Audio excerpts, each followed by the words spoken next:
안녕하세요. 저는 어, 남약인 목사님처럼 중국 선교사로 7년 있었어요. 2007년부터 2014년까지. 그러다가 중국 교회의 파송으로 다시 이 이스라엘에 가게 됐습니다. 이스라엘에 있은 지는 8년 됐고요. 네, 한국을 떠난 지 15년 됐습니다. 근데 5년 만에 이번에 방문했는데 또 한국이 너무 많이 경제적으로나 사회적으로나 문화적으로나 발전되고 좋아지고, 하나님께서 이 한국의 전 세계적으로 한국의 위상을 많이 올려주셔서 그 혜택을 전 세계 어딜 가든 요즘에 많이 보는 것 같아요. 한국 사람이라고 하면 막 와서 같이 사진 찍자고 하고, 누구 아냐, 제가 모르는 사람들을 자꾸 알더라고. 그분들은 누구 아냐 하니까 나는 모르지만 어쨌든 그러냐고 하고. 그러다 요즘에는 이제 예루살렘의 길거리 다니다 보면 유대인들도 그렇고 아랍인들도 그렇고, 우리가 한국말 하면 한국 사람인 줄 알고 와서 이제 한국말로 안녕하세요 하면서 몇 가지 자기가 배운 한국말을 이제 연습하는 거예요. 저를 대상으로 이렇게 말하다가, 이제 최근의 특징은 뭐냐면 이제 김치 만들 줄 아냐, 이걸 물어봐요. 김치 만드는 법을 가르쳐 줄 수 있느냐, 그리고 혹시 김치를 나에게 만들어서 나에게 팔 수 있느냐, 이런 이야기를 하는 사람이 최근 한 2, 3년 사이에 막 많아졌어요. 그래서 뭐 이것은 하나의 예지만, 사실 그만큼 하나님께서 이 한국의 위상을 이렇게 주셨기 때문에 이제 세계 속에서 한국에 대한 인지도가 그만큼 많아진 거죠. 근데 그것을 통하여서 또 잘못된 것들이 흘러가는 것이 있는 것은 또 너무 안타까운 일이지만, 근데 이것은 하나님이 주신 기회라고 저는 생각해요. 그래서 우리가 선하게 사용하는 게 필요한 거죠. 우리가 나쁘게 부정적으로 사용되어지는 것 때문에 우리가 이걸 다, 하나님이 주신 이 좋은 기회를 다 버려버리면 안 되잖아요. 그래서 이것을 선용하는 것이 필요합니다. 이렇게 하시는 이유는 하나님께서 이 마지막 때에 대한민국을 귀하게, 이 마지막 이 예수님의 재림 직전에 온 세계 열방 가운데 하나님의 나라가 완전한 통치로서 임하기 직전에 우리 대한민국 교회가, 또 이 대한민국 교회로부터 파송받은 많은 이 사역자들이 전 세계에 흩어져서 또 이 대한민국 교회의 기도의 후원을 받으면서, 영적인 후원을 받으면서 전 세계에 퍼져서 이 하나님 나라의 완성을 외치고 예수님의 다시 오심을 알게 하고, 교회들을 깨우치고 또 교회들을 일으키고 하는 그 마지막 때의 그 사명이 대한민국에게 있기 때문에 하나님께서 이렇게 하시는 거라고 저는 생각합니다. 인류 역사, 아담부터 인류 역사 지금까지 약 6,000년 가까이 흘러오고 있는데요. 성경의 연대기에 의하면 그 인류 역사 6,000년 동안에 동방의 한 작은 나라가 예루살렘에 와서 예루살렘에서 주의 오실 길을 예비하라, 메시아께서 오신다, 다시 오신다, 그분이 바로 예수아이시다. 그리고 그분이 오셔서 이 땅에 메시아닉 킹덤, 예루살렘을 중심으로 온 세상이 한 하나님을 섬기는 그런 시대가 올 것이다. 유대인과 이방인이 한 하나님을 섬기는 누구십니까? 아브라함의 하나님, 이삭의 하나님, 야곱의 하나님, 전능하신 하나님, 삼위일체 하나님, 성부와 성자와 성령의 하나님. 그 하나님께서 예수 그리스도를 통하여서 이 온 세상을 통치하시는 그런 아름다운 의와 평강의 시대가 이 땅에 임할 것이다. 그것이 예수님의 초림으로부터 이미 준비 작업이 다 시작되어서 우리가 그 영광스러운 시대에 살아가도록 우리가 초대받은 사람들입니다. 그때가 되면 다 우리가 부활의 몸으로 첫째 부활에 참여하여서 그리고 휴거하여서 공중에서 주님과 함께 지금 이 몸이 아닌 부활의 몸으로 누가복음 19장에는요 우리는 지금 하나님의 자녀다 이렇게 돼 있잖아요. 요한 1서에서 보면 우리는 지금 하나님의 자녀다. 근데 주의 나타나심이 되면 이 말은 예수님이 다시 재림하실 때 그때가 되면 우리가 그분과 같이 될 것을 우리가 안다 이렇게 표현하고 있습니다. 네. 비록 지금 우리는 죄된 몸이고 너무 실수를 많이 하고 그동안 지은 죄도 너무 많기도 하고 은혜를 받으며 살아가면서도 또 하나님을 때로는 배신하기도 하고 하나님의 임재 가운데 살아가다가도 또 하나님을 인식하지 못하고 또 때로 하나님을 살짝 모르는 척하고 죄를 선택하기도 하고 또 그리고 나서 또 후회하고 가슴 아파하기도 하고 난 너무 자격이 없는 것 같아 라고 생각할 때도 있지만 주님께서는 우리의 그러한 모든 연약함까지도 이미 다 아시고 주님의 그 넓은 사랑으로 우리를 품어주시고 그리고 용서해 주시고 또 용서해 주시고 또 힘내라고 하시고 나와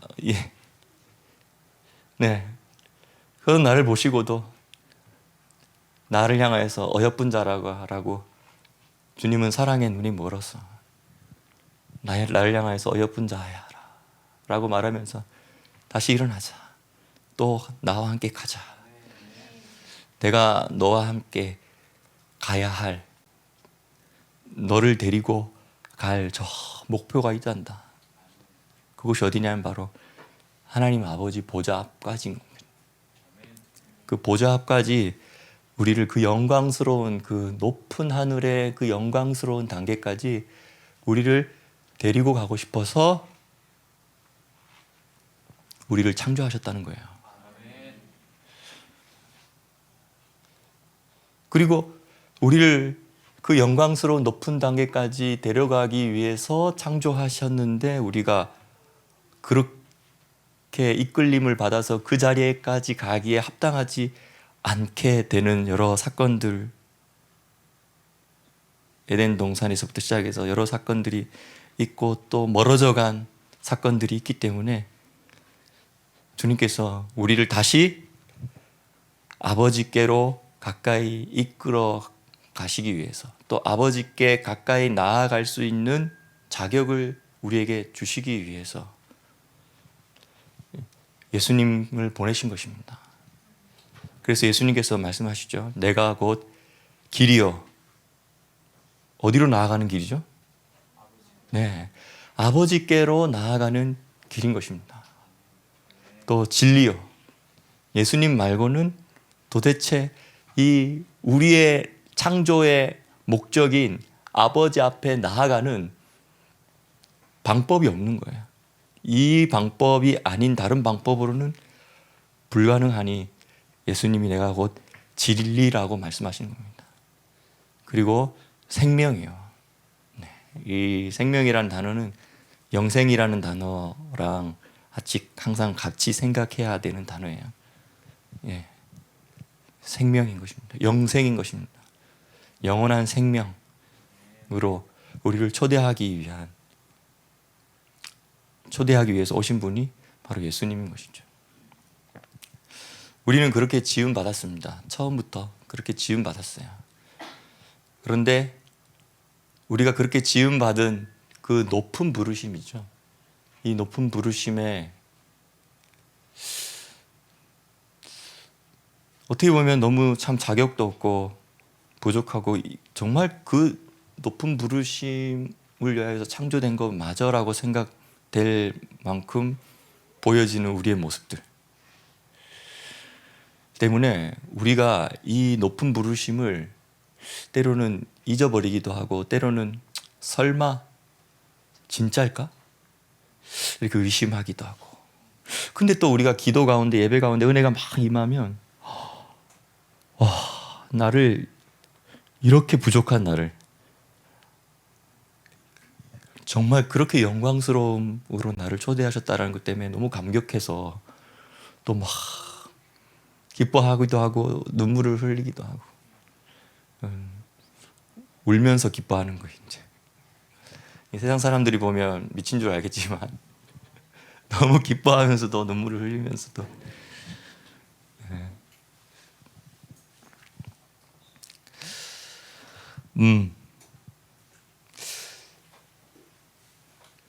제가 중국에 있을 때 한번 서북 지역에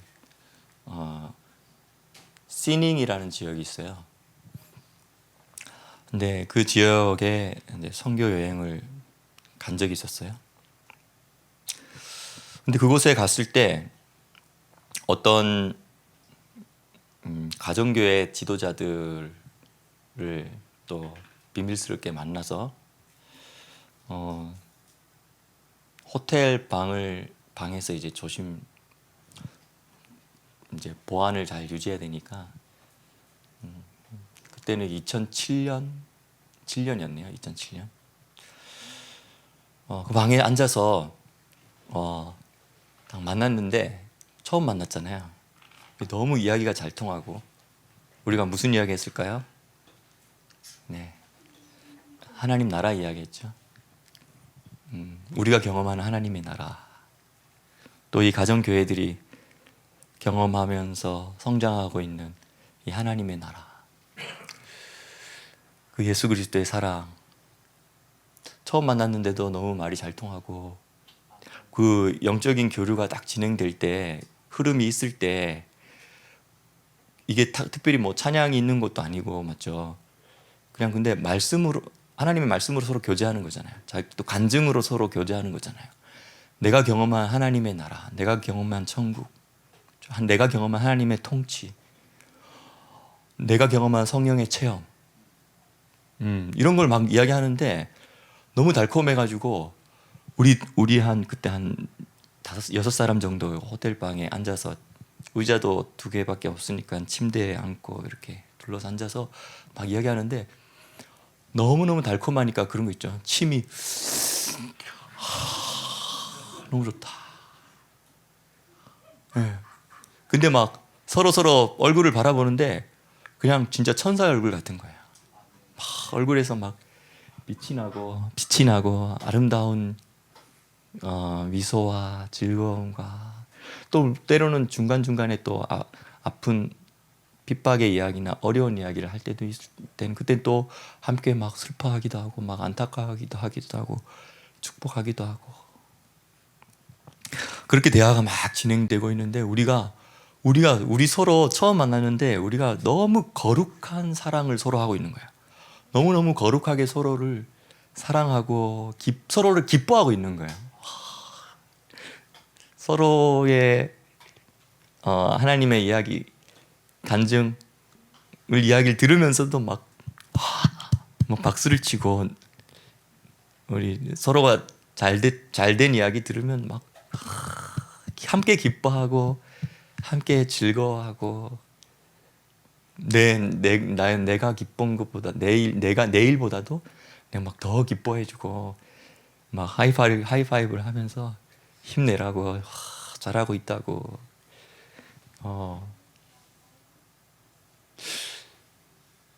그런데 어느 순간 그렇게 이야기가 쭉 진행되고 있는데 갑자기 제 마음, 제 영이 근데 이게 하나님의 임재가 이렇게 많이 오면 우리의 몸이 이렇게 이제 쭉 풀어지면서 이렇게 몸에 힘은 빠지지만 하나님의 임재가 내 몸을 다 이렇게 적실 때가 있잖아요.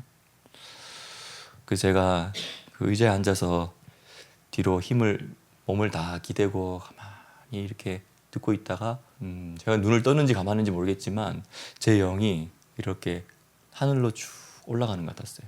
근데 그 순간 제가 이건 나중에 내가 깨닫게 된 건데 내가 어느 순간으로 쫙 근데 내가 공간적으로 보면 어떤 하늘 높은 곳으로 이동한 것 같다라는 생각이 딱 들고 근데 시간적으로는 잘 모르겠지만 나중에 알게 된 거는 아마 거의 그게 인간을 창조하기 전에 그 삼위일체 하나님이 삼위의 하나님이 서로 대화를 나누는 그런 장면 같았어요.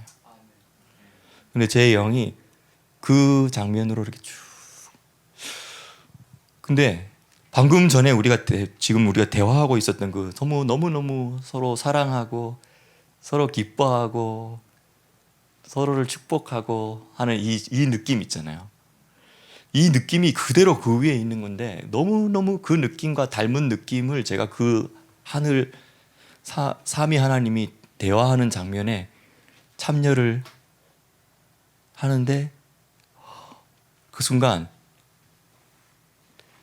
이 삼위 하나님이 서로를 너무너무 사랑하는구나. 그냥 이것이 사랑이구나.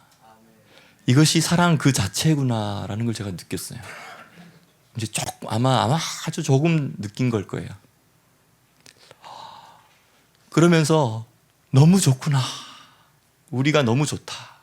근데 삼위 하나님께서 우리가 너무 좋다. 우리가 너무 서로를 사랑하고 우리가 하나 이 사랑함이 이게 곧 하나됨이구나 하면서 이것이 또 영원한 거예요.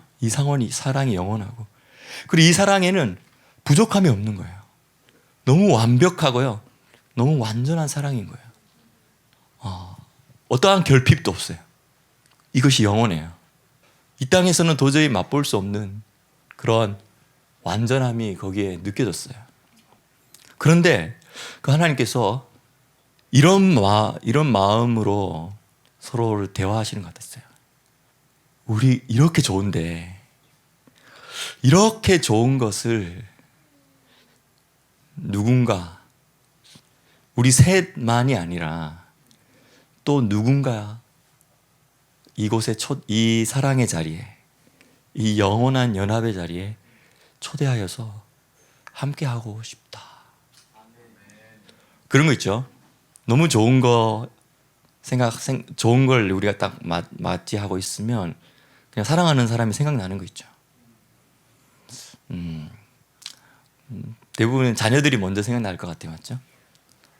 우리 여보 당신도 생각날 수도 있고 맞죠? 우리 애기들 이 맛있는 거 우리 애기들도 먹게 하고 싶다. 또 때로는 저는 이제 15년 동안 외국에 살다 보니까 이번에 잠깐 들어온 이유는 효도 관광이에요. 여기서 효도 관광은 우리 할아버지 할머니가 외할아버지 외할머니 친할아버지 친할머니가 손자를 못 본 지 5년 됐잖아요. 근데 제 아들만 셋인데 첫째 아들이 지금 18살이에요.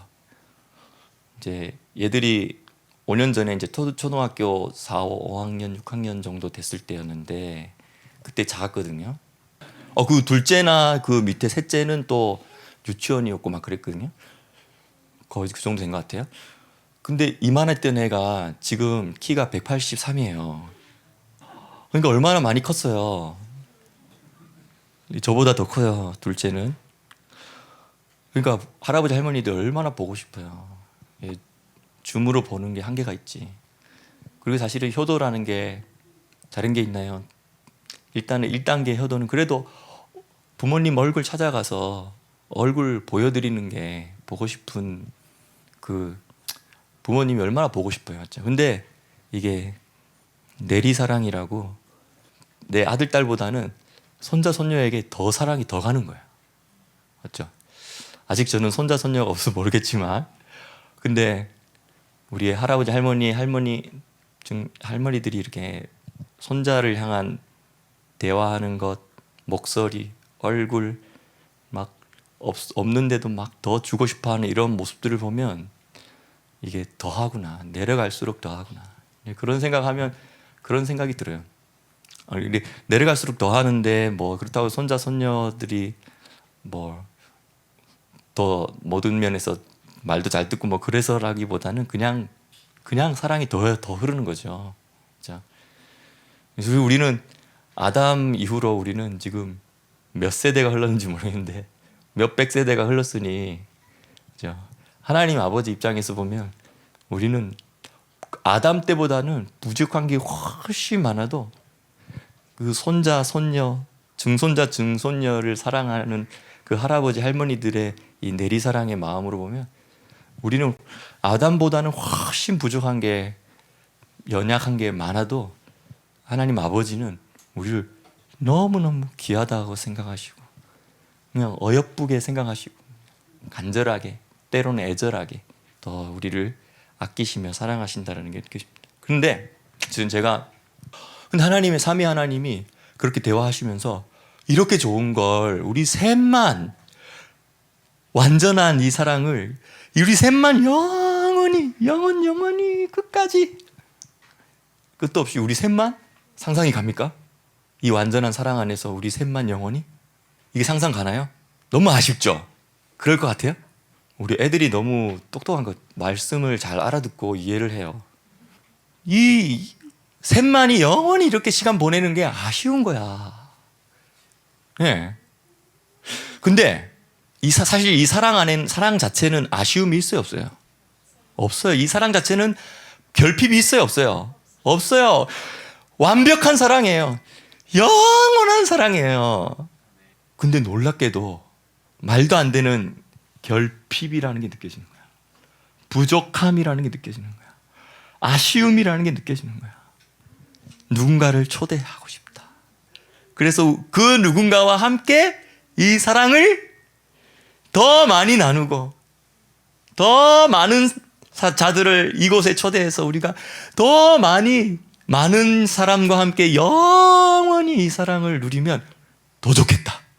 이것은 창세기 1장 1절에 창조가, 모든 우주 만물의 창조가 시작되기 전에 하나님이, 다시 말하면 물질 세계를 창조하기 전에 하나님이 생각하셨던, 하나님이 대화하셨던 그 내용이었던 것 같아요. 그리고 나서 이제 제 영이 이렇게 다시 내려왔어요. 근데 계속 우리가 대화를 하고 있었어요. 너무너무 사랑스럽게, 기쁘게, 즐겁게. 그러고 나서 제가 후에 창세기 1장과 2장을 읽는데, 창세기 1장과 2장에 막 뭐 빛이 있으라고 하면 쫙 있고 막 펼쳐지고 막 식물, 동물, 이 하나님의 명령에 의해서 천지 만물이 쫙 펼쳐지는 이런 장면들 속에서 이 창조의 능력을 보잖아요. 그런데 제가 그 경험 이후에 다시 창세기 1장을 딱 읽으니까 여기에는 사랑이라는 단어가 나옵니까, 안 나옵니까? 한 번도 사랑이라는 단어가 안 나와요. 그런데 그리고 나서 제가 창세기 1장을 딱 읽는데 전부 사랑으로 충만한 거야. 단어는 안 나와도 그냥 창세기 1장 자체는, 1장과 2장은 하나님의 사랑으로 가득 차서 막 터질 것 같은 거야. 제가 이제 이스라엘에서 히브리어를 신대원 다닐 때도 히브리어를 조금 배우지만 그냥 더듬더듬 읽을 정도 수준밖에 안 되는데, 이스라엘 가서 현대 히브리어를 배우면서 또 성경 히브리어를 더 많이 이제 읽고 쓰고 그 이면의 뜻을 더 많이 읽어낼 수 있게 되고, 또 히브리어가 가지고 있는 이 창조의 언어가 가지고 있는 하나님의 이 묘한 섭리가 있어요.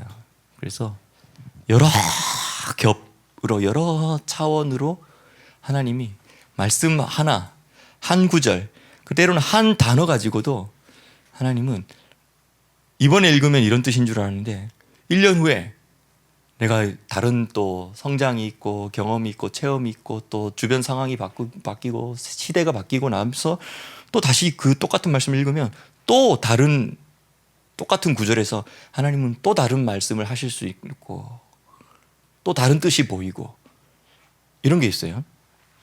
근데 우리가 말씀 자체가 그런 게 있지만 근데 이게 히브리어를 통하여서 보면 그게 더 많아진다는 거죠. 제가 이제 방금 이 창세기 1, 2장의 사건에 대한 경험들을 하고 나서 또 이제 저는 잊었는데 하지만 내 삶 속에서 이 말씀이 저를 계속 이끌어 가고 있었고 어떤 말씀이냐면 영접하는 자, 곧 그 이름을 믿는 자들에게는 하나님의 자녀가 되는 권세를 주셨으니 그리고 믿는 이에게는 영생이 보장되어 있다. 내가 이미 영생을 얻었느니라. 맞죠? 그리고 이미 영생을 얻었다. 이 영생이 나에게 와 있는 거죠. 나에게 보장이 되어 있는 거죠. 그리고 나는 실제로 이 영생 안으로 나는 들어가게 될 것입니다. 하나님의 자녀가 된다. 그리고 영생을 얻었고 또 영생 안으로 영원한 생명을 살게 될 것이다. 이것이 성경의 이야기인데 이러한 체험들을 통하여서 제 안에 단순히 우리가 천국 간다라는 차원이 그리고 우리가 또 하나님의 형상과 하나님의 모양으로 지음 받았잖아요. 뭐 우리는 그런 이야기 하잖아요. 소가 아기를 낳으면 송아지죠. 네. 근데 하나님이 자녀를 낳으면 말하기 좀 미안하죠. 그냥 하나님을 닮은 하나님과 같은 어떤 존재가 태어나겠죠. 맞나요? 그래서 우리가 하나님의 형상과 하나님의 모양대로 지음받은 사람 맞습니까? 문제는 이제 많이 망가졌다라는 것이 문제인데 근데 하나님의 계획은 이 망가진 우리를 어떻게 한다고 다시 회복시켜서 하나님의 형상과 하나님의 모양대로 우리를 원래 창조의 목적대로 우리를 회복시켜 나아가겠다는 거예요. 이 일을 위해서 오신 분이 예수님이시고 그리고 예수님을 본받아서 예수님을 통하여서 예수님의 말씀을 통하여서 또 예수님과 함께 일하시는 진리의 영이신 성령님의 도우심을 통하여서 우리가 하나님의 형상을 닮아가고 하나님을 닮아가는 거죠. 그리스도를 닮아가는 것. 곧 또한 하나님을 닮아가는 것이 되는 거죠. 우리가 이 땅에서 살아가는 동안 이거 열심히 하는 것, 이게 바로 우리가 이 땅에 태어난 이유입니다. 내 인생의 이유가 뭐지? 나는 왜 태어났지? 나는 왜 살아가지? 나는 이 땅에 살다가 왜 80년, 너무 짧다. 한 120년 살다가 언젠가는 나는 죽을 거잖아. 맞죠? 언젠가는 죽는데, 언젠가는 죽을 건데, 왜 나는 여기 태어나서, 왜 나는 여기 살아가면서, 왜 이렇게 좀 때로는 행복한 때도 있지만, 왜 이렇게 나는 고생도 하기도 하고, 왜 이렇게 나는 싸우기도 하고, 나는 왜 이렇게 죄를 짓기도 하고, 하지? 근데 나는 왜 살아가지? 이렇게 헷갈릴 때가 종종 있죠. 그때마다 우리가 명심해야 될 게 있어요. 우리는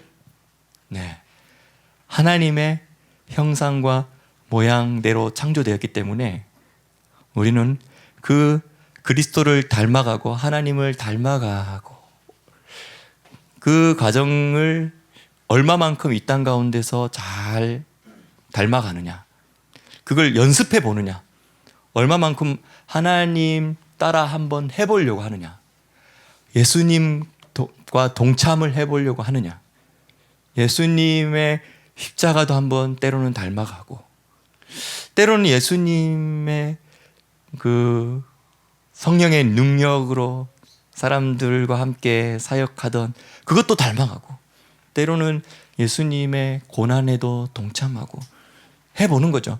때로는 예수님의 배신당함,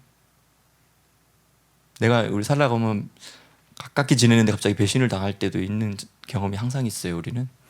근데 그때 이제 사람의 경험 중에 가장 가슴이 아프고 오랫동안 남는 게 배신의 경험이에요. 근데 멀리 있던 사람이 나를 배신하는 거는 뭐 이미 거리가 있는 상태에서 조금 그런 거니까 충격이 덜하지만, 너무 가깝게 지내던 뭐 가족이든, 그게 가족일 수도 있고 또 가족같이 지내던 사람일 수도 있고, 그런데 배신을 당한다 이러면 사람이 가장 충격이 커요. 심리적인, 영적인, 육체적인 충격이 크죠. 근데 그 순간에도 뭘 생각하면 되냐면, 예수님도 배신당하셨지. 이 경험이, 내가 지금 당하는 이 경험을 통하여서 나도 예수님처럼 한번 해보자. 예수님을 닮아보자. 예수님이라면 어떻게 하셨을까? 아니면 때로는 예수님은 어떠셨을까? 그것을 예수님을 이해해 보려고 하고 예수님을 닮아 보려고 하잖아요. 그럼 이게 내가 이 땅 가운데 살아가는 동안 120년 동안 이렇게 자꾸 하잖아요. 그러면 이 120년 동안 내가 예수님을 닮으려고 노력하고, 때로는 안 될 때도 있지만 그래도 또 한 번 닮으려고 노력한 채로 내 120년을 딱 보냈다가 내가 죽고 기다리다가 부활을 딱 하면, 그 부활할 때 부활의 모습이 다 달라요. 그렇죠? 부활의 영광이 다 달라요. 그런데 더 아름다운 부활, 더 좋은 부활, 더 빛나는 부활, 더 영광스러운 부활, 더 값지고 감당할 수 없을 만큼 송구스러운 상급들이 많이 준비되어져 있는 그런 부활이냐, 아니면 좀 덜한 부활에도 차등이 분명히 있습니다. 천국에 가는데도 차별이 있어 이렇게 생각하는 사람이 있을 수 있지만, 근데 그 천국에 이미 가면 우리는 그런 마음은 가지지는 않게 될 거예요. 아마 지금 여기 있는 입장에서 보니까 막 그때도 차별이야 이렇게 하면 이렇게 될 수 있지만, 이제 그때 되면 어떤 마음이 들까요? 더 아름다운 부활이 있는 사람들을 보면서 어떻게 할까요? 박수 쳐주면서 기뻐하면서 이렇게 하겠죠. 더 아름다운 부활을 가진 사람이 그거보단 조금 덜한 부활을 가진 사람을 막 멸시할까요? 또 존중하면서 또 박수치면서 막 함께 하겠죠. 그게 천국 아니에요, 맞죠? 근데 그 더 좋은 부활, 더 아름다운 부활, 이 더 영광스러운 상급 언제 준비되는 거예요? 언제 준비되냐면, 우리가 이 땅 가운데 어떻게 살아가느냐에 따라서 우리의 부활이 어떻게 될 것인가가 결정된다는 거예요.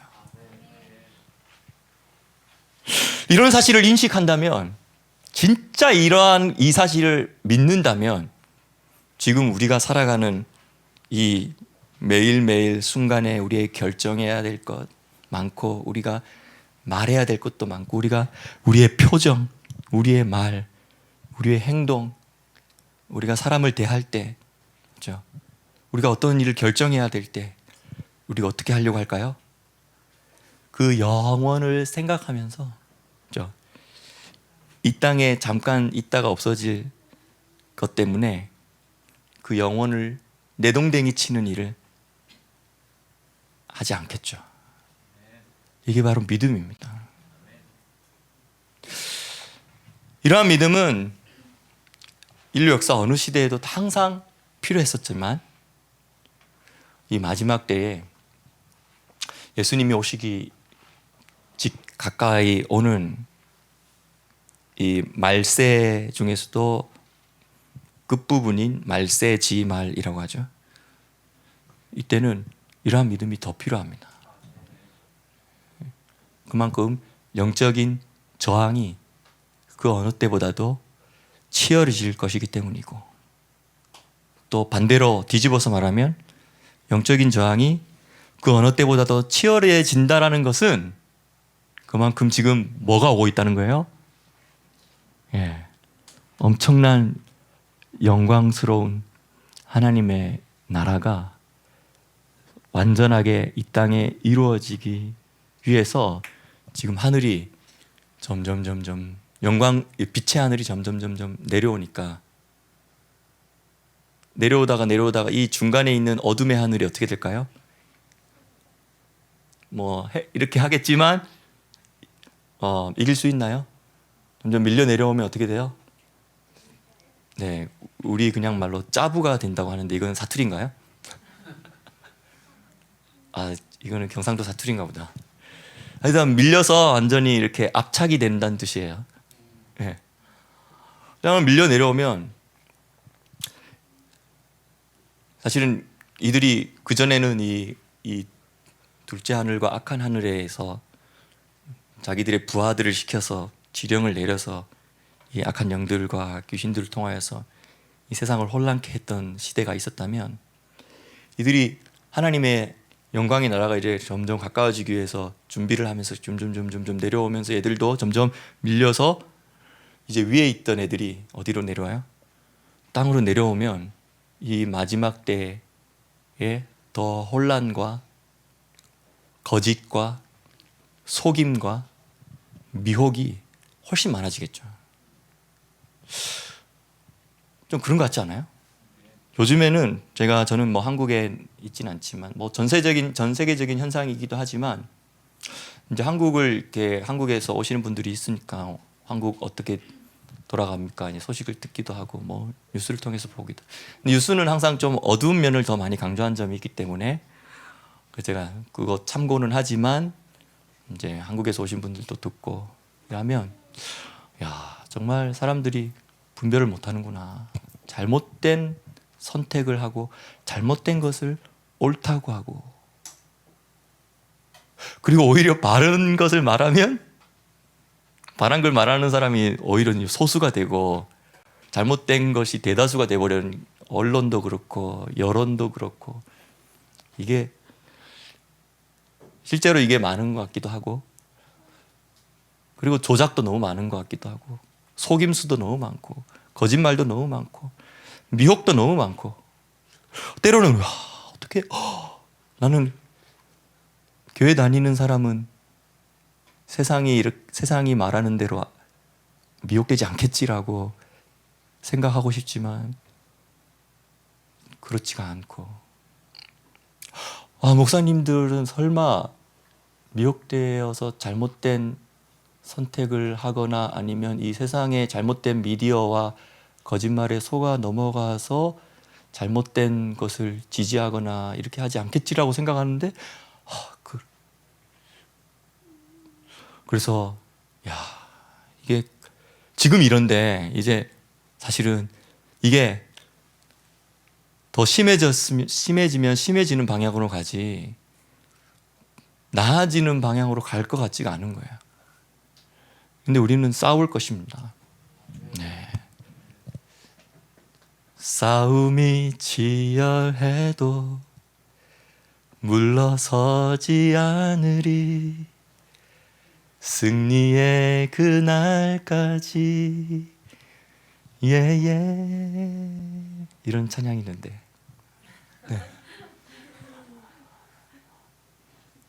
분명히 어둠은 더 짙어지고 거짓말과 속임과 미혹은 더 많아지겠지만, 그렇다고 해서 우리는 가만히 있으면 안 되죠. 우리는 우리의 이 영적인 저항감을 거스르고 뚫고 나아가면서 우리가 진리를 말하는 것입니다. 진실을 말하는 것입니다. 그 무엇보다도 변하지 않는 하나님의 말씀을 선포하는 것입니다. 때로는 듣든지 아니 듣든지, 듣는 사람이 더 많으면 더 좋겠지만 때로는 100명에게 말했는데 한 명만이라도 듣는다면 나는 전하는 것이죠. 누구처럼? 예수님처럼. 그것이 바로 예수님을 닮는 것입니다.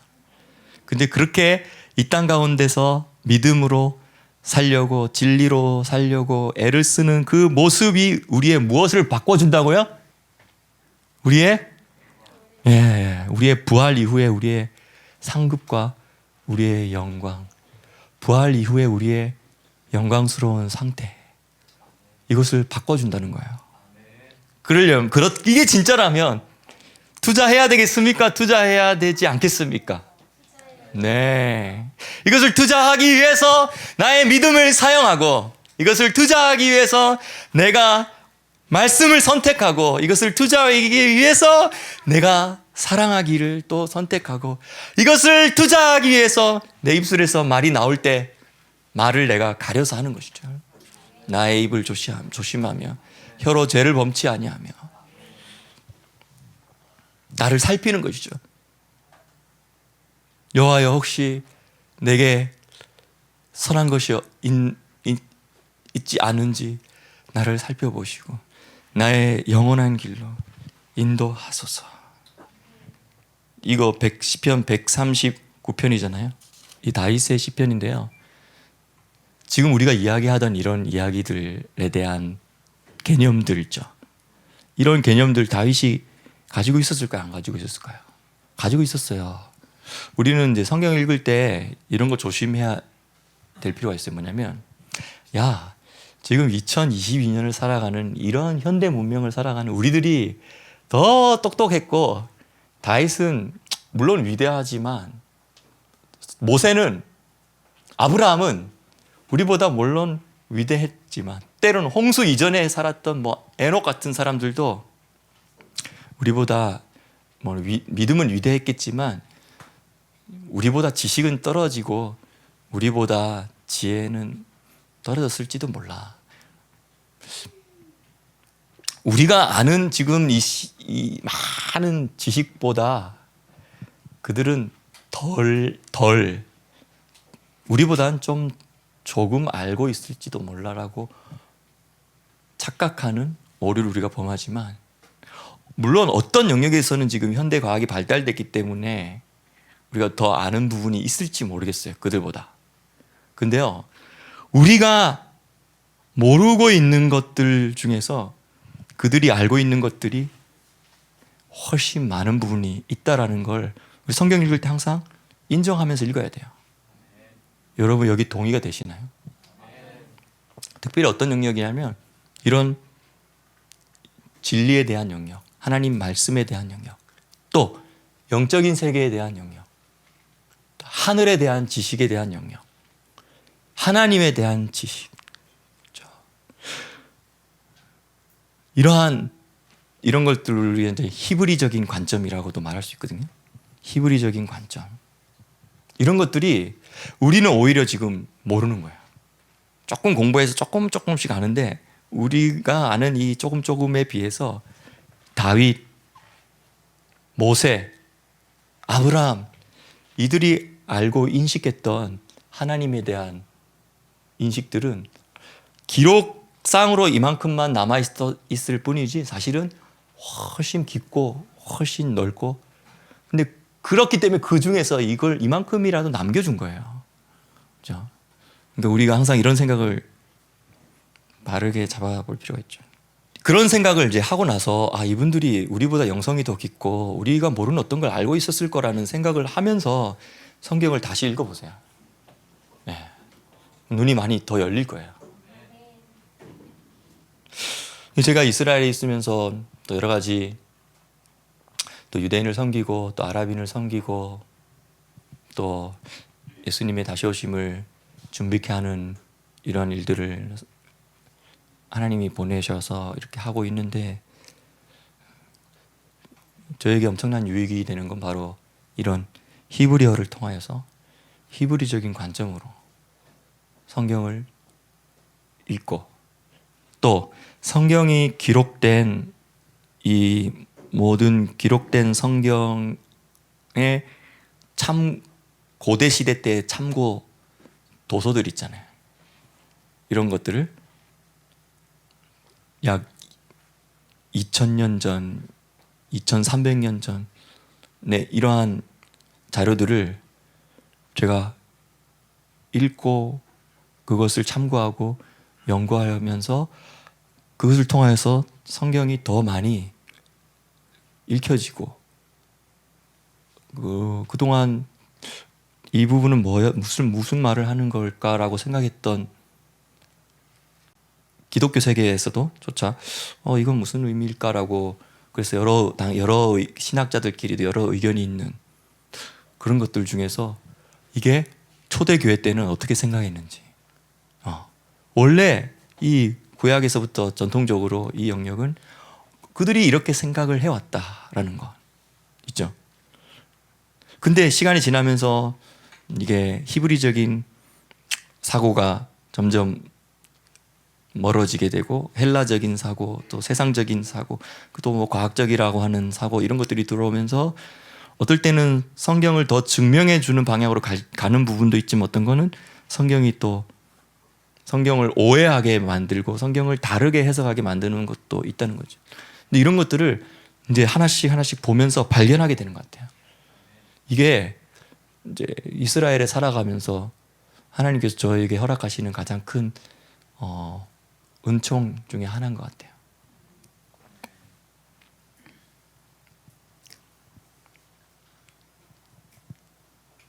방금 읽었던 이런 시편 139편 같은 이런 시편들 보면 다윗이 참 하나님 앞에서 바르고 정직하게 이 땅 가운데 다윗은 40, 30, 70년 살았거든요. 짧게 살았죠. 근데 자기 다윗의 70의 인생 가운데 이 예배자 다윗 젊을 때부터 10대 때부터 다윗의 하프를 키면서 제가 예루살렘에 살고 있는 제 마을이 어느 마을이냐면 사울이 악신에 들려가지고 막 괴로워하고 있을 때 베들레헴의 목동 출신 10대 그때 아마 정확하게 모르겠지만 한 10대 후반쯤 되겠죠. 10대 후반쯤 됐던 그 수금을 멋있게 아름답게 잘 탈 줄 안다라는 소문이 난 그 다윗을 이제 스카우트한 거예요. 사울 왕이. 그래서 자기 머리가 너무 아프고 이러니까 좀 와서 해라 해가지고 다윗이 띵 띠딩 띵띵 하면서 여호와는 나의 목자시니 내가 부족함이 없으리로다 하면서 찬양하면 그 찬양이 단순히 음악이 아니라 그 음악 이상의 그 찬양 가운데 하나님의 임재가 있는 거예요. 하나님의 임재가 막 쫙 있는데 그 음악 소리가 들리는 그 방 구석구석 그 사울 궁전 그 구석구석 제가 왜 이야기하냐면 제가 사는 곳이 거기라는 게 사울 궁전 근처거든요. 다윗이 이 하프를 쳤던 그 장소에 제가 산다는 거예요 지금. 하프를 탁 치면서 하면서 그 주변에 음악 소리가 쫙 들리는 그 공간까지는 하나님의 임재가 쫙 펼쳐지고 성령께서 운행하시는 공간으로 쫙 바뀌니까 악한 영이 견딜 수 있을까 없을까요? 네, 악한 영이 사울을 괴롭히면서도 그 하나님의 임재가 있는 찬양이 쫙 퍼지니까 갑자기 잠깐 안 되겠다 우리 잠깐 떠나 있자 해가지고 잠깐 탁 떠나는 거예요. 네. 그 찬양이 다 끝나고 나서 이제 또 한동안 좀 기다리고 째려보고 있다가 또 사울이 또 뭔가를 마음에 생각에 잘못된 생각을 딱 하고 하면 또 우리가 즐거워하고 우리가 즐기는 그 생각하네 나의 에너지를 충족시켜 줄 수 있는 그 마음을 또 가지네 하면서 아이 좋아 하면서 막 달려가지고 또 괴롭히면서 거기서 사울로부터 에너지를 막 뽑아먹고 막 그러는 거죠. 그럼 다윗이 또 하프를 탁 하면 하나님 임재가 쫙 오면 또 악한 영들이 또 가자 이렇게 하는 거예요. 다윗에게 부활의 소망이 있었습니까? 없었습니까? 있었죠. 모세에게 부활의 소망이 있었습니까? 없었습니까? 있었어요. 아브라함에게 다 있었어요. 근데 요즘에 신학자들은 구약 신학자들은 어떤 이야기까지 하냐면 직접적으로 부활에 대한 단어 자체가 언급된 게 없고, 물론 뭐 다니엘서에 좀 그런 사상이 있지만 사실은 뭐 1차 성전 시대 때나 이럴 때는 이 사람들이 부활에 대한 것이 잘 몰랐을 거다. 그리고 그냥 나중에 후대에 가면서 점점 신앙이 발전돼 가면서 부활 사상이 더 많이 이렇게 발달됐을 거다, 이렇게 생각해요. 근데 정말 우리의 이 믿음의 선조들은 무시하는 발언들인데, 학문 세계에서는 또 신학계에서는 또 그렇게 말하면 와, 정말 놀라운 이론입니다 하면서 박수 쳐주고 그렇게 해요. 근데 우리는 그런 걸 받아들일 수가 없습니다. 하나님은 처음부터 정해 놓으셨어요. 예? 한 번 사는 것은 인생에게 전환하신 것이요, 그 후에는 심판이 있으리니. 네. 자, 이 심판을 통하여서, 심판엔 뭐 두 가지 종류의 심판이 있죠. 너 심판받아서 지옥에 몇 단계로 갈래? 라는 심판이 있고요. 너 심판받아서 얼마만큼 상급받고 천국에 얼마나 영화로운 단계로 갈래? 이런 종류의 심판이 있어요. 자, 그렇게 따지면 모든 사람이 다 결국은 어디를 지나야 돼요? 심판을 지나야 돼요. 근데 물론 예수님을 믿고 또 믿음으로 또 행위로 삶으로 이렇게 진리로 살아가려고 하는 이러한 사람들에게는 지옥에 몇 단계로 갈래라는 이 심판으로 가나요, 안 가나요? 가진 않죠. 원칙적으로는 가진 않죠. 근데 뭐 그럴 수는 있습니다. 너무 진짜 한 번 비침을 받고 양심이 타락하고, 그렇죠? 하나님의 거룩과 영생을 맛보고 천국을 맛본 후에 되돌이킬 수 없을 만큼 잘못된 길로 막 이렇게 가서 오히려 막 하나님을 이상하게 대적하게 되고 어긋나게 되고, 근데 또 기회를 주시고 또 기회를 주시는데도 그냥 그 기회 주시는 걸 쳐내고 또 막 계속 미친 듯이 이렇게 악한 길을 계속 또 선택하고, 또 하나님이 기회를 주는데 또 선택하고, 이렇게 자꾸 내려가면 이 사람은 아주 예외적으로 그렇죠? 이 심판대가 아니라 이 심판대로 가게 될 가능성도 있을 수 있는 겁니다. 근데 원칙적으로는 어쨌든 우리는 예수님을 믿고 내 말을 믿고 나 보내신 이를 믿는 자는 심판에 이르지 아니하나니 사망에서 생명으로 옮겼느니라. 아멘. 네. 여기서 말하는 예수님의 이 심판은 지옥에 몇 단계로 갈 건가를 결정하는 그 심판인 것이죠. 하지만 우리는 천국에 얼만큼의 상급을 받고 상급식, 수여식, 면류관, 각종의 면류관, 수여식 이런 거 그냥 천국에 딱 갔는데 알아서 받으세요 하면서 이렇게 할까요? 아니면 시상식을 할까요? 그렇죠? 그 시상식 그런 거 다 하거든요. 이제 그게 그러한 이제 천국에 들어가기 전에 우리에게 거행되는 그런 상급 수여식이라고. 심판이라는 단어보다 가끔 우리 심판이라는 단어는 약간 부정적인 의미가 많아가지고 그런. 하지만 이제 원래는 이거는 이제 백보자 심판이고요. 이거는 베마 심판대라고 그리스도의 심판대라는 게 따로 있어요. 그래서 우리는 이곳에 가게 될 겁니다. 근데 이곳에 가도 더 상급을 더 받을지 근데 약간 상급을 깎아먹는 일을 할 땐 또 깎아먹기도 하고 이런 개념들이 성경에 있습니다. 조금 관련된 거라서 야고보서 말씀에 보면 13절 2장 13절에 보면 이는 긍휼을 베풀지 않은 자가 긍휼 없는 심판을 받을 것이기 때문이니 긍휼은 심판을 이기고 기뻐하느니라 자랑하느니라 이렇게 돼 있는데요. 이 말씀은 뭐냐면 긍휼이라는 게 이제 여러 가지가 있겠죠. 어쨌든 저 사람의 마음을 내가 읽고 이 사람의 마음과 동감해 주는 게 1단계인 것 같아요. 아니 뭐 저런 게 다 있냐 하면서 이렇게 탁 쳐내는 게 아니라 저럴 수도 있겠구나. 그런 마음이 아파서 상처 때문에 저럴 수도 있겠구나. 저런 아픈 이런 동감이 되는 거죠. 그 다음에는 이제 그 사람과 같이 말로 위로해주고, 이것도 긍휼의 단계겠고, 또 좀 더 되면 내가 뭔가를 선물을 준다든지 뭐 물질로라도 약간이라도 보탬을 줘서 힘들고 어려운 그 순간을 넘어갈 수 있게 이제 구제 사역 같은 개념으로 이렇게 한다든지, 이런 것들이 다 긍휼 안에 들어가는 거예요. 근데 긍휼을 베풀지 않은 자는요, 긍휼 없는 심판대 앞에 섰을 때 긍휼이 없는 심판이 적용되는 거예요. 그러니까 안 봐준다는 거예요. 안 봐주는 거. 근데 내가 평소 때 살면서 사람들을 많이 봐주잖아요. 그러면 우리가 심판대 앞에 섰을 때 많이 봐주는 심판대가 있고 안 봐주는 심판대가 있어요. 여기는 이 심판대 이름은 안 봐준다. 여기는 봐줄게. 근데 우리가 평소 때 살아가면서, 이 땅에 살아가면서 많이 이렇게 긍휼을 하잖아요. 긍휼을 행하고 하면 우리가 좀 봐줄게라는 심판대에 선다는 거예요. 굳이 말을 하자면.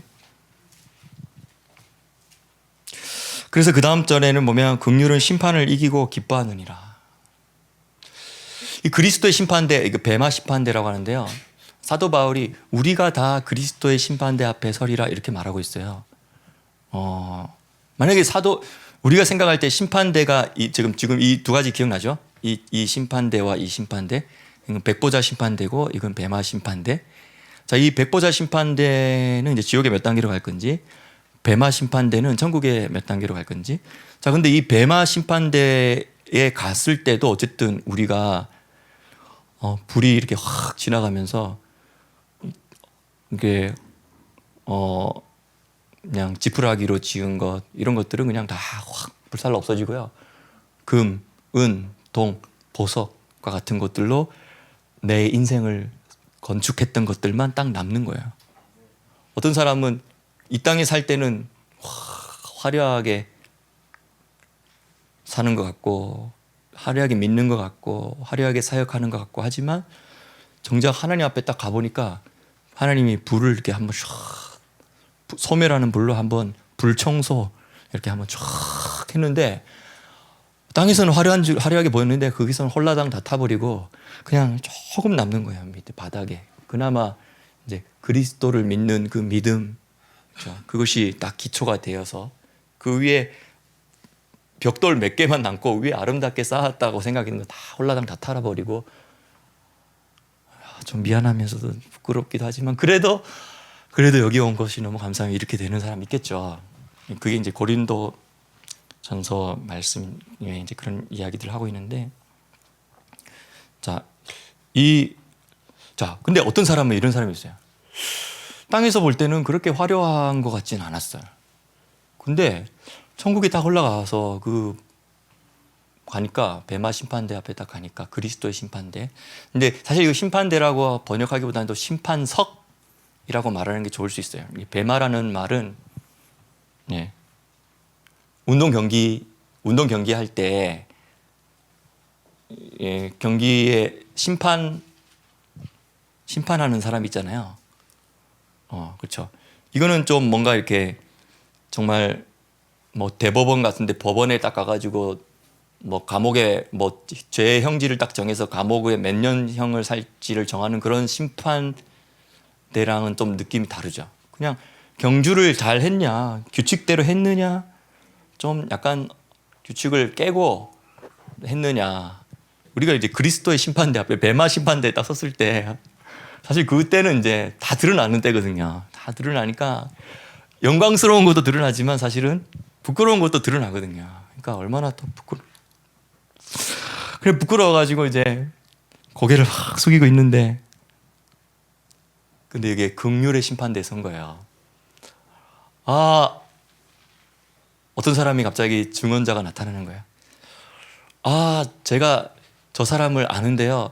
근데 저 사람은 저를 기억할지 모르겠지만 우리가 몇 년도 몇 월 며칠 날 제가 너무 힘들고 어려워서 사실은 나의 생명을 포기하고 싶을 그런 마음으로 이렇게 하고 있는데, 저 사람이 나에게 너무 친절하게 다가와가지고 하나님이 라는 분이 계신데 나를 사랑한다 그러고 용기를 내라 그러고, 그러면서 혹시 좀 어려운 일이 있는 것 같은데 좀 맛있는 식사 좀 하라고 하면서 막 예를 들어서 뭐 5만 원을 주고 갔는데, 제가 너무 눈물이 나가지고 내 생을 좀 정말 마감하고 싶은 생각까지도 있었지만, 그 사람 때문에 용기를 내서 내가 다시 삶을 살기 시작했고, 그러다가 나중에 내가 예수님을 믿게 되고, 그리고 천국에 여기까지 왔는데, 저 사람은 나를 알아볼지 모르겠지만 하나님, 내가 이 자리에 온 것은 저 사람이 나에게 긍휼을 베풀었기 때문입니다.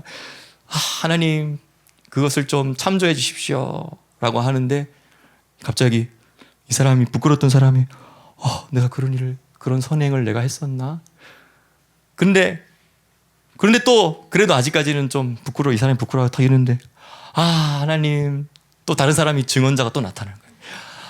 그 사람이 사실은 예배 드릴 때 이런 찬양이 있어요. Thank you for giving to the Lord, 이런 게 있는데, 이제 그 사람이 이제 저 사람이 어느 날 뭐 어떤 선교사가 왔는데 자기가 써야 될 돈도 있었는데 그날 감동이 돼서 막 더 헌금을 드렸는데, 그 헌금이 선교지에 가가지고 선교지에 있는 그 선교사가 그 헌금을 통해서 교회를 세우고 어린 주일학교를 했는데, 그 주일학교에 내가 참여하게 됐다가 그 주일학교에서 내가 복음을 듣고, 나는 지금 천국에 여기 왔는데, 저 사람은 이런 헌금을 했는지 모르지만 사실은 하나님, 천국에 와서 이게 모든 게 다 밝혀지고 나서 내가 어쩌다가 구원받았는지를 하나님이 다 이렇게 보여주셨는데, 그 사람의 헌금이 나를 결국은 구원하게 하는 자리에 이르게 한 겁니다. 하나님, 이것도 좀 참조해 주세요 하는데, 내가 그런 일을 했나 하면서 정말 다행이다 이렇게 하면서 하는데, 점점 점수가 이제 깎였던 점수가 이제 올라가면서, 근데 이 사람이 이제 고개를 들고 뒤를 딱 보니까 자기를 위해서 그렇게 변호해주고 해줄 사람이 줄을 쫙 쓴 거예요. 자기는 좀 살면서 좀 죄송한 것도 많고 믿음대로 하려고 했는데 잘 안 되기도 하고 실수도 하고 이래가지고 부끄럽게 자기는 지금 이 자리에 서서 그래도 영광스러운 자리에 가지고 좀 부끄럽다 이런 생각하고 있었는데, 자기가 일일이 계산하고 체크하지도 못했던 사이에 그냥 은연중에 마음을 쓰면서 긍휼을 베풀었던 것, 그렇지? 좀 어려운 사람이 있을 때 손을 내밀어 줬던 것, 다른 사람이 저 사람 왕따라 가지고 아무도 저 사람 같이 안 해주려고 하는데 긍휼의 마음이 있어가지고 내가 그 사람하고 대화를 막 해주면서 3시간 동안 막 대화하고 힘내라고, 짜요 막 하고 힘내라고 막 이렇게 응원했던 것, 그리고 나는 까마득하게 잊었는데, 그런 내게 나에게 내가 긍휼을 베풀었던 그 모든 사람들이 저기 줄을 서서 나를 위해서 증언을 해주는 자리에 있는 거야. 이게 긍휼은 심판을 이기고 그 다음 단계는 뭐라고? 자랑하느니라, 기뻐하게 하느니라. 그러니까 점점 이 줄 선 사람들이 증언을 하면서, 이 사람이 처음엔 고개를 숙였다가 점점 고개를 들고 내가 그런 일을 했어 하면서 딱 보는 순간 하는데, 이 자리에 서서 점점 어떻게 돼요? 한 사람이 또 말해줄 때마다 점점 나 어떻게 돼요? 고개를 들면서 감사합니다 하면서 또 하나님이 칭찬하고 잘했다, 이거 참 잘했구나 하면서 송구스럽습니다 하면서 하는데, 막 나중에 이 사람들이 다 증언하고 나서 하나님이 나에게 칭찬의 면류관을 막 씌워주는 거예요. 영광의 면류관을 막 씌워주는 거예요. 너무 고마워가지고 그때 우리가 어떻게 해요? 원래는 요한계시록에는 천국에는 없는 게 몇 가지 있는데 그 중에 하나는 눈물이 없다 그랬어요. 아픔이 없고 질병이 없고 눈물이 없다. 근데 이 예외적인 게 이때 막 천국에 왔는데도 눈물을 흘리기 시작하는 거예요. 너무너무 감격해서. 왜? 나는 여기 올 자격이 하나도 없는 사람인데 내가 지금 여기 와가지고 있는 것도 감격스러워서 막 눈물이 흐르는데, 나는 몰랐는데 내가 했던 것을 이렇게 하나님이 다 나도 잊어버렸던 건데 하나님이 다 기억해 주시고 다 챙겨 주시고 나를 위해서 이렇게 보상해 주시는 것 때문에도 막 감격해서 막 눈물을 흘리고, 이 사람들이 그때 딱 보니까 이 사람들 얼굴 보니까 그때 그 장면들이 막 생각이 나니까 그것도 막 새록새록 생각이 나니까 얼마나 막 감격이 됐어. 막 눈물을 흘리는 거야. 감사해요 하나님, 찬양해요. 우리는 하나님이 내가 생각한 것보다는 훨씬 더 놀라운 존재로 창조하셨다라는 걸 우리가 기억하며 살기 바랍니다. 그리고 창조 자체도 우리는 하나님의 형상과 모양대로, 그리고 하나님을 닮은 모습이 최종적으로 하나님을 닮은 모습으로 결과가 나타나도록 되기 위해서 우리는 창조됐어요. 네, 시작도 하나님 그래 만들어 놓고 결과도 그렇게 만들어 놨는데, 이 과정 가운데 우리가, 여기서 과정이라는 건 우리의 인생의 120년이에요. 다 한 번밖에 기회가 없어요. 두 번의 기회는 없어요. 한 번 정하신 거예요.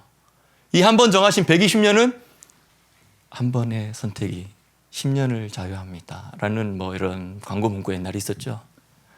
진짜 우리 매일매일 내가 말을 어떻게 할 건지, 단어 선택 어떻게 할 건지, 내가 그 사람에 대해서 표정 어떻게 할 건지, 어떤 태도로 저 사람에게 말할지, 어떤 마음으로 내 믿음을 사용할지, 이 악하고 음란한 시대에 내가 세상을 따라갈지, 조금 때로는 살짝 불편과 불편함이 있고 조금 불리한 일을 살짝 당하더라도 내가 믿음으로 선택할 건지 타협할 건지, 순간의 선택이 영원을 자유합니다.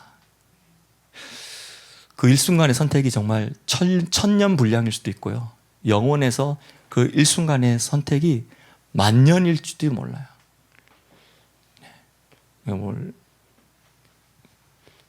여러분들의 상급과 칭찬과 보상들이 하늘에 있음을 기억하면 이 땅에서의 내 삶이 바뀐다는 것이죠. 이것이 여러분들에게 도전이 되길 바랍니다. 더 아름다운 부활 준비하시고 더 영광스러운 전국잔치에 참여하는 우리가 모두가 되기를 바랍니다. 우리 옆 사람에게, 또 가족이 있으면 가족들에게 말해 주십시다.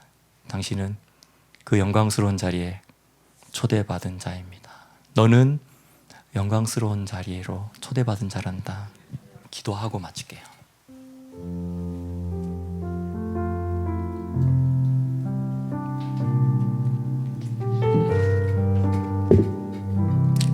하나님 말씀에 나와 있지만, 또 그렇게 알고는 있었지만 나를 이렇게 존귀하고 아름답게 창조했다라는 것, 오늘 이 시간 다시 깨닫습니다. 또한 내 옆에 있는 나의 사랑하는 가족, 남편, 아내, 자녀들, 이 높고 아름다운 부르심, 이것이 깨달아지게 하시고 하나님의 이 부르심이 영원하고 완전하여서 부족함이 없고 결핍이 없는 그 사랑의 하나님, 그 사랑의 하나님이 나를 그 영원한 사랑에 초대하기 위해서 나를 창조하신 것이고, 그래서 나를 이 땅에 보내셔서 한 번 인생을 살게 하신 거라는 걸 깨닫게 하여 주십시오. 하나님, 옆에 우리 손 잡을까요? 옆 사람 손 잡읍시다. 우리가 얼마나